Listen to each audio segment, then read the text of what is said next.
Sa iba pang balita, mag-uumpisa na sa February 12 ang voter registration para sa 2025 midterm elections. Sundan sa report ni Joan Punsoy. Rehistradong botante si Lynn, huli siyang bumoto nitong nakalipas na barangay and Sangguniang Kabataan elections. Napaka-importante raw na maging active voter.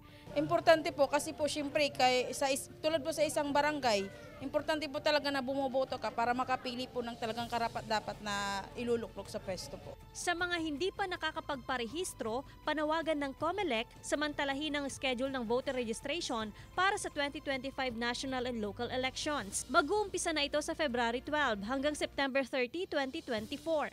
So, yung mga kababayan natin na 18 years old or yung mga magi-18 on or before May 2025 national and local elections, pwede na sila magpa-register.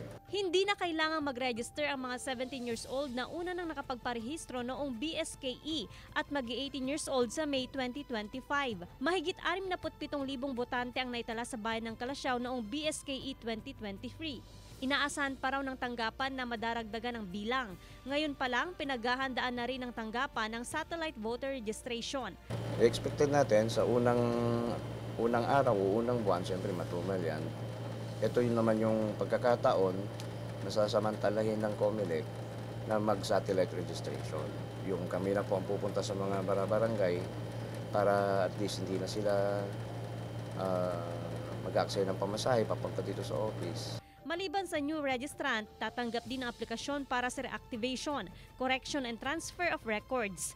Samantala sa October 1, 2024 ang itinakdang filing of Certificate of Candidacy. Kasama si Ron Alister Taniedo, Joan Punsoy, One North Central Luzon.